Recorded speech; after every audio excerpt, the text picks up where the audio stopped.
এভারকেয়ারের সামনের পরিস্থিতি যদি আপনাকে বলি, আসলে এখানে একটি অপেক্ষা এয়ার অ্যাম্বুলেন্সটি কখন অবতরণ করবেন সেই বিষয়ে, এবং একই সাথে তার পুত্রবধূ ডাক্তার জুবাইদা রহমান, যিনি একই সঙ্গে মেডিকেল বোর্ডের অন্যতম একজন সদস্য, তার আসবার অপেক্ষাও রয়েছে। আর বেগম খালেদা জিয়া সিসিউতে নিবিড় পর্যবেক্ষণে সংকটাপন্ন অবস্থায়, স্থিতিশীল অবস্থায় তিনি রয়েছেন এবং আজকে তিনি লন্ডনে চিকিৎসার উদ্দেশ্যে তাকে নিয়ে যাওয়া হবে। এই পর্যন্তই আমাদের কাছে বলা চলে যে সবশেষ যেই মূল তথ্য। তো যেখানে অবতরণ করবে সেই জায়গার ঠিক কাছেই আছি, এখানে ইন্টারন্যাশনাল স্কুল, যেটি আইএসডি স্কুল, এই মাঠে অবতরণ করতে পারে এয়ার অ্যাম্বুলেন্সটি। তো অবতরণ করলে তখন হয়তো আমরা দর্শককে দেখাতে পারবো। হাসপাতালের একেবারেই লাগোয়া এই মাঠটি। এবং আমি যদি আপনাকে তথ্য কথা বলি যে অত্যন্ত সংকটাপন্ন অবস্থায় রাজধানীর এই এভারকেয়ার হাসপাতাল চিকিৎসাধীন রয়েছেন বিএনপি চেয়ারপারসন খালেদা জিয়া, এবং টানা 12 দিন হাসপাতালটির যে তিনি রয়েছেন, এর মধ্যে 8 দিনই কিন্তু তিনি করোনারি কেয়ার ইউনিটে নিবিড় পর্যবেক্ষণে আছেন, অর্থাৎ সিসিউতে আছেন সাবেক এই প্রধানমন্ত্রী, এবং তার শারীরিক অবস্থা এখনো পর্যন্ত অপরিবর্তিত। তবে চিকিৎসকদের ডাকে সাড়া দিচ্ছেন তিনি, এটি একটি ইতিবাচক খবর, যার কারণেই তাকে আসলে এখন বিদেশে নেবার মতো পরিস্থিতি তৈরি হয়েছে বলে মেডিকেল টিম আমাদেরকে জানিয়েছেন। তাদের বরাত দিয়ে যদি বলি যে দেশি বিদেশি বিশেষজ্ঞ চিকিৎসকদের তত্ত্বাবধানে তিনি তার অত্যন্ত নিখুঁতভাবে তার চিকিৎসা চলছে, এবং সারা দেশে কিন্তু আজকে বিএনপি আজকে দলের চেয়ারপারসন এবং সাবেক প্রধানমন্ত্রী বেগম খালেদা জিয়ার সুস্থতা কামনায় দেশের প্রতিটি মসজিদ, মন্দির এবং অন্যান্য ধর্মীয় সম্প্রদায়ের উপাসনালয়ে কিন্তু দোয়া এবং প্রার্থনা কর্মসূচি ঘোষণা করেছে। একই সাথে প্রধান উপদেষ্টাও কিন্তু এই কর্মসূচি ঘোষণা করেছেন তার কার্যালয় থেকে, এবং এই আশু রোগ মুক্তি কামনায় কিন্তু সারা দেশবাসী, তার দলের সকলে অংশগ্রহণ করছেন। তো সব মিলিয়ে আসলে অনেকেই কিন্তু এখানে অপেক্ষা করছেন যে বেগম খালেদা জিয়া, যিনি রাজনৈতিক ঐক্যের প্রতীক, তাকে অসংখ্য জুলুম, নির্যাতন, নিপীড়ন করেও তার সিদ্ধান্ত এবং অটল মনোভাবকে টলানো যায়নি। তিনি নিঃসন্দেহে বাংলাদেশের একজন ঐতিহাসিক রাজনৈতিক চরিত্র, এবং তার এই অসুস্থতার পিছনে নানা ষড়যন্ত্র, চক্রান্ত, অর্থাৎ তিনি যখন জেলে ছিলেন, কারাগারে ছিলেন, সেই সময় থেকে 19 থেকে 24 পর্যন্ত তার যে শারীরিক অবস্থার অবনতি, সেই বিষয়টিকেও কিন্তু অনেকেই স্মরণ করছেন, এবং খালেদা জিয়ার যে অবদান বাংলাদেশের রাজনীতিতে, গণতন্ত্রে, এবং তার যে আপসহীনতা, সেই বিষয়গুলো কিন্তু প্রত্যেকেই স্মরণ করছেন। তো স্মরণীয়ভাবেই এবং সকলের শুভকামনা, শুভাশিস নিয়ে বেগম খালেদা জিয়া আজকে লন্ডনে যাবেন এবং চিকিৎসা নিয়ে তিনি সুস্থ হয়ে ফিরে আসবেন, এই কামনায় আসলে সকলে করছেন এভারকেয়ারের সামনে যারা এসেছেন, এবং রাষ্ট্রের বিভিন্ন পর্যায় থেকে এবং আন্তর্জাতিক বিভিন্ন মহল থেকে কিন্তু এই শুভকামনা জানানো হচ্ছে। তো মোটামুটি এই ছিল সবশেষ তথ্য আমাদের কাছে। আর ঘন্টা খানেক বাদে হয়তো এখান থেকে কোনো নতুন তথ্য আমরা দিতে পারবো এয়ার অ্যাম্বুলেন্সটি এখানে পৌঁছলে, কিংবা ডক্টর জুবাইদা রহমান এখানে পৌঁছলে। তো আমাদের আরেক সহকর্মী মাসুদা লাবণী, তিনি রয়েছেন 300 ফিটে, তার কাছ থেকে আমরা সবশেষ তথ্য জানতে চাই সড়কের কি অবস্থা, এবং ডক্টর জুবাইদা রহমানের আগমন কিংবা বেগম খালেদা জিয়ার যে এখান থেকে লন্ডন যাত্রা, সেই নিয়ে বিএনপি কিংবা সার্বিক আইন শৃঙ্খলা পরিস্থিতি তিনি জানাবেন।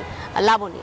মারুফা, আপনি যেমনটি বলছিলেন যে সব ধরনের প্রস্তুতি কিন্তু নেওয়া হয়েছে, এবং আইন শৃঙ্খলা বাহিনীর প্রসঙ্গ যেটি বলছিলেন, নিরাপত্তার যে বিষয়, সেটি কিন্তু এসএসএফ অর্থাৎ বেগম খালেদা জিয়াকে এভারকেয়ার থেকে এয়ারপোর্ট পর্যন্ত নেয়ার যে প্রক্রিয়া, এই পুরো প্রক্রিয়াটি এসএসএফ নিয়ন্ত্রণ করবে, এবং সর্বোচ্চ যে নিরাপত্তা সেটি নিশ্চিত করা হবে, এবং অনাকাঙ্ক্ষিত কোনো ঘটনা যেন না ঘটে সেই ধরনের প্রস্তুতি এসএসএফ নিয়ে রেখেছে।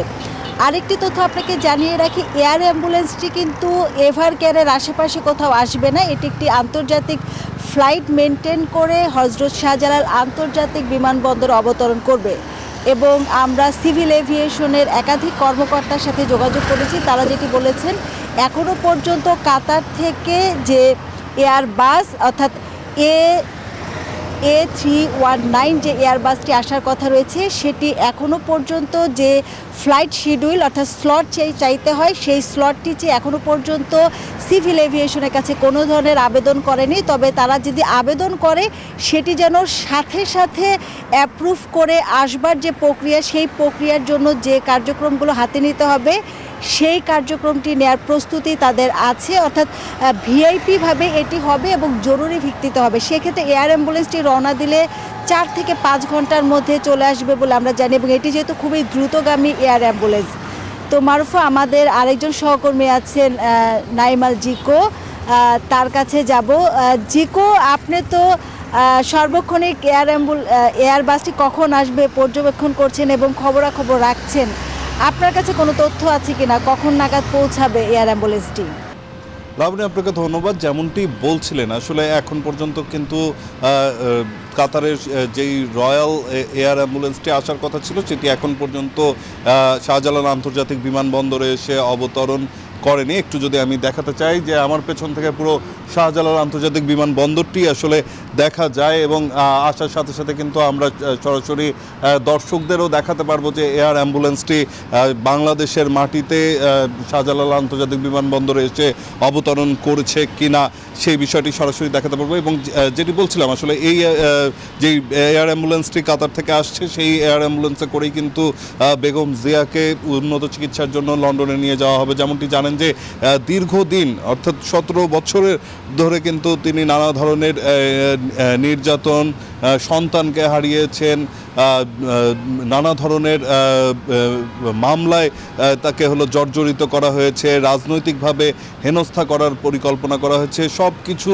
ছাপিয়েও কিন্তু তিনি বাংলাদেশের মানুষের জন্য বাংলাদেশের মাটিতেই ছিলেন এবং মানুষের পাশে থাকার যেই প্রত্যয় ব্যক্ত করেছিলেন সেই প্রত্যয় আসলে আজ দেশের মানুষ এবং দলের যেই নেতাকর্মীরা আমরা গত কয়েকদিন ধরে দেখেছি যে মানুষ এভার কেয়ারের সামনে এসে জড়ো হচ্ছেন এবং সেখানে এসে তারা প্রার্থনা করছেন যাতে দ্রুতই সুস্থ হয়ে যান এই আপসীর নেত্রী এবং দ্রুতই যাতে সবার মাঝে ফিরে আসতে পারেন, দেশের হাল শক্ত হাতে ধরতে পারেন, এমনটি কিন্তু তারা প্রত্যাশা করছেন।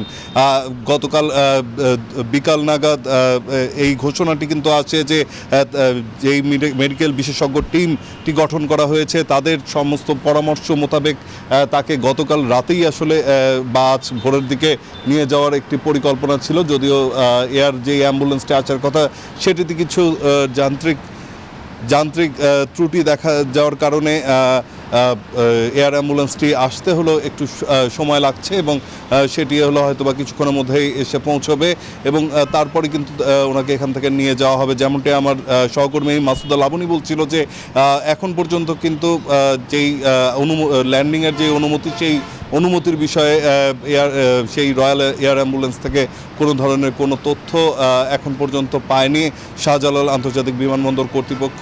তবে সেই প্রস্তুতি রয়েছে, যখনই অনুমোদন দেওয়া হবে তখনই সাথে সাথেই তাদেরকে সেই অনুমতি দেয়া হবে অবতরণের জন্য। আরেকটি বিষয় জানিয়ে রাখতে চাই যে এখন পর্যন্ত সেই সিদ্ধান্ত আসলে আমরা জানতে পারিনি যে বাই রোডে অর্থাৎ সড়ক পথে বা আকাশপথে কোন পথে এভার কেয়ার হাসপাতাল থেকে ওনাকে শাহজালাল আন্তর্জাতিক বিমানবন্দরে নিয়ে আসা হবে। তবে কখন তাকে এখন পর্যন্ত যতটুকু জানা গেছে যে দুপুর নাগাদ ওনাকে নিয়ে আসা হবে এবং এখান থেকে উনি লন্ডনের উদ্দেশ্যে রওনা করবেন। তো এই ছিল এখন পর্যন্ত আমার কাছে এখানকার সবশেষ তথ্য। ফিরে যাচ্ছি স্টুডিওতে সোহাগ বক্সের কাছে।